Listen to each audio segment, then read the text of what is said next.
In class, in the video that I just showed you, I'm going to explain our failing forward activity. So what I'm going to need you to do is to get out your computers, to get out your notebooks with pens. You're going to be ready because this is a writing assignment, sort of a creative writing assignment. In groups of 2, you can work. All right? Dan, did you get that? In groups of 2, you can work. Now, you are all going to be doing a role play. Men, you are going to be women. Women, you are going to be men. Now, how does this relate to female excision?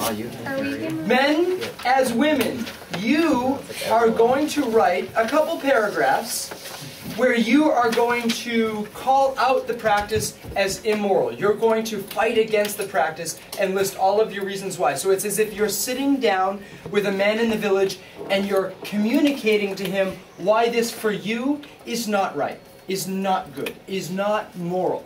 Okay? Women, you are the men.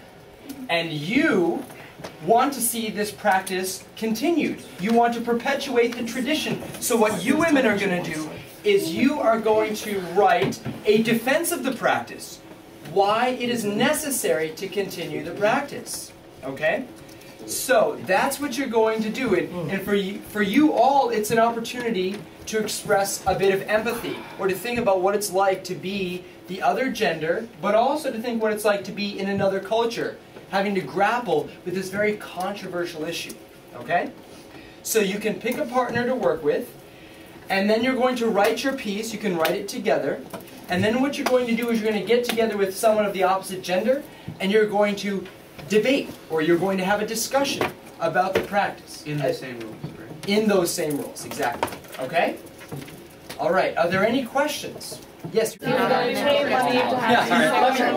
put it to you very clearly, okay? What you're doing is let's have a conversation. It's another cultural practice that we undertake going on in the world these days. It's a way for us to keep hold of our ancestral values.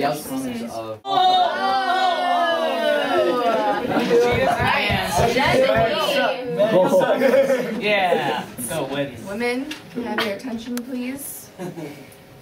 Dear tribe, you say that it is painful, unfair, and not right. But I say that this is a tradition. This is how women contribute to society. You cannot work as hard as me. You cannot be as smart as me. You are a woman. Women in Africa need to be useful for our country. And to do this, one has to just snip their clitoris. Men sacrifice much more for their countries than women, and if they do this little process, then they are doing their duty.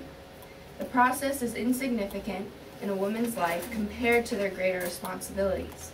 Besides, sexual pleasure for women is unnecessary. Women, like you all, need to serve African men, like me, who work hard, and any pleasure is a distraction.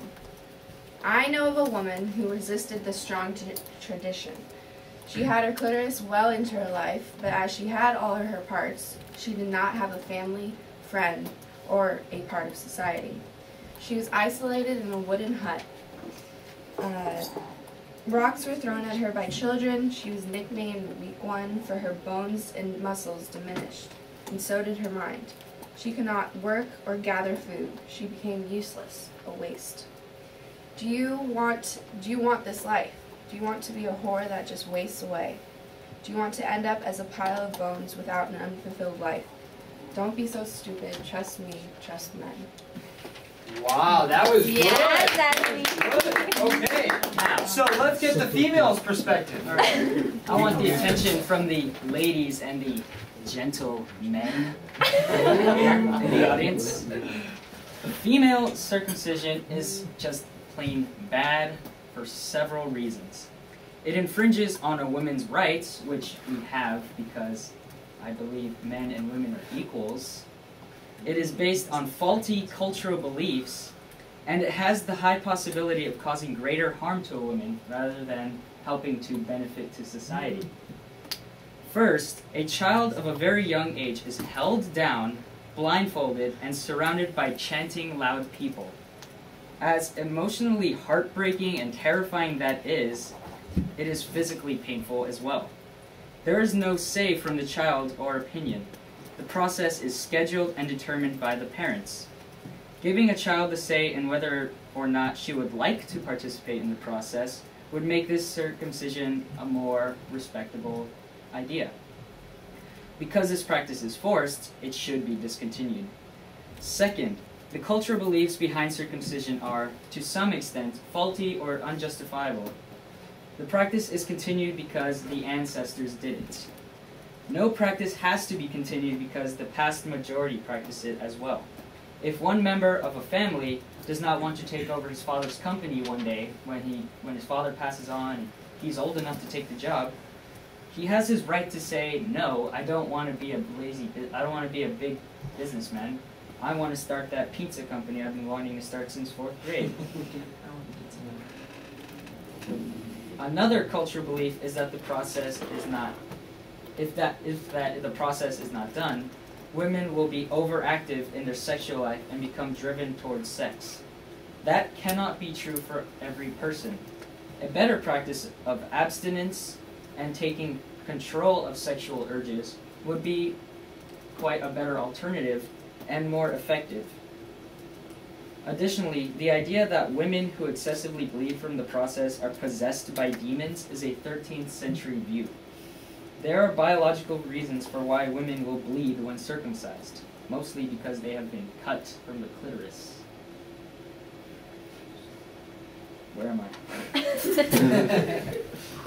This belief is very old century and cannot be justifiable, especially with your ideas that men are more dominant. Finally, the bleeding caused by this process is very detrimental to their health. Other than being a very completely painful process, it has no beneficial value. It is only painful, it takes away sexual pleasure, which arguably everyone will want someday, and